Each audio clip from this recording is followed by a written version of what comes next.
Halo semuanya, kenalin nama aku Suci Rahmadani dengan NIM 2406728. Nah, di kesempatan kali ini, aku mau membahas tentang salah satu tokoh ekonomi, yaitu Thorstein Veblen. Jadi, nanti aku bakal cerita bagaimana pemikiran Veblen dan bagaimana relevansinya sama kehidupan kita sehari-hari. Jangan lupa untuk disimak videonya.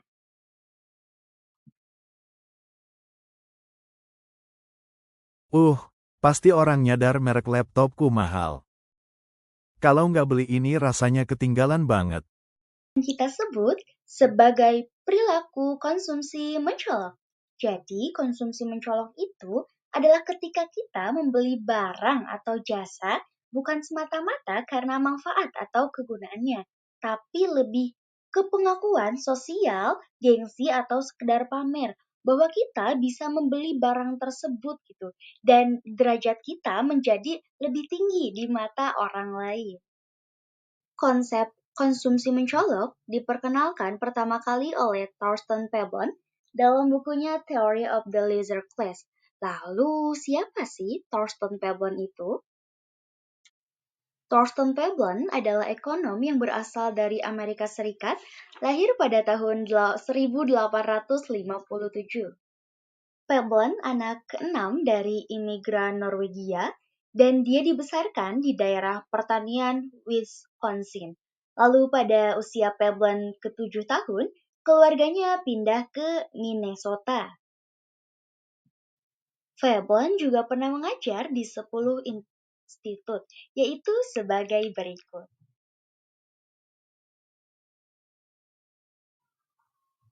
Carleton College.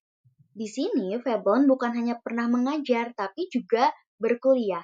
Di Carleton College, Veblen belajar langsung di bawah bimbingan John Baptist Clark. Clark memuji Veblen sebagai mahasiswa yang teliti.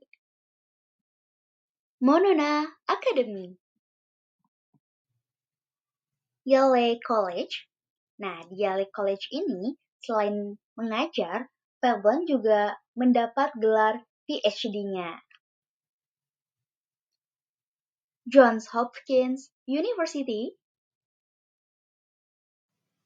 Cornell College,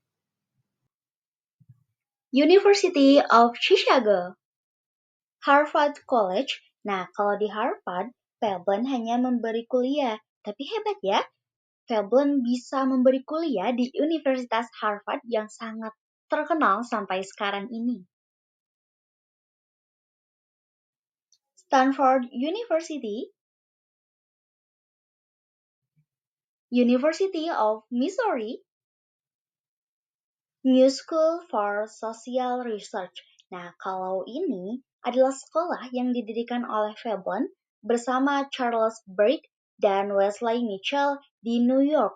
Ini adalah sekolah eksperimental gitu, di mana Veblen mengajar sosialisme. Pengalaman hidupnya membuat Veblen melihat kesenjangan sosial yang semakin tajam di masyarakat industri. Orang kaya hidup berfoya-foya, sementara kaum miskin terus bekerja keras. Dari sinilah ia mengkritik perilaku konsumsi yang hanya mengejar gengsi, bukan kebutuhan. Nah, Veblen melihat kondisi masyarakat pada zamannya di mana kaum kaya hidup berfoya-foya, menghambur-hamburkan kekayaan hanya untuk menunjukkan gengsi dan status sosial. Veblen menyebut kelompok ini sebagai leisure class atau kelas pengangguran terhormat karena mereka seolah-olah tidak bekerja namun tetap menikmati hasil dari sistem ekonomi yang ada. Sementara itu, rakyat biasa atau kelas pekerja tetap harus bekerja keras demi memenuhi kebutuhan hidup. Kesenjangan inilah yang mendorong Veblen menulis karya-karyanya sebagai bentuk sindiran sosial terhadap perilaku kelas atas yang konsumtif dan tidak produktif. Melalui karyanya, Veblen ingin menunjukkan bahwa sistem kapitalisme tidak hanya menciptakan ketidakadilan ekonomi, tetapi juga membentuk budaya konsumsi mencolok yang jauh dari nilai rasionalitas produksi dan kesejahteraan bersama. Maka dari itu, Veblen berpikir bahwa sistem kapitalisme harus digantikan seperti yang ia tuliskan dalam bukunya The Engineers and the Price System. Menurutnya, kapitalisme hanya membuat ekonomi berjalan demi keuntungan segelintir orang, sementara masyarakat luas tidak banyak merasakan manfaatnya. Karena itu, Veblen menawarkan gagasan tentang adanya semacam Sovietnya teknisi atau Dewan Insinyur yang mengambil alih peran kapitalis dalam mengatur produksi.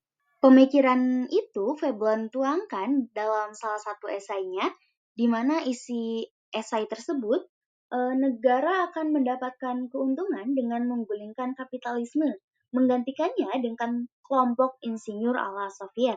Veblen percaya bahwa insinyur lebih memahami bagaimana proses produksi seharusnya dijalankan, bagaimana teknologi bisa dimanfaatkan untuk kemajuan, dan bagaimana ekonomi bisa dibuat lebih efisien serta bermanfaat bagi banyak orang, bukan hanya demi mencari laba semata.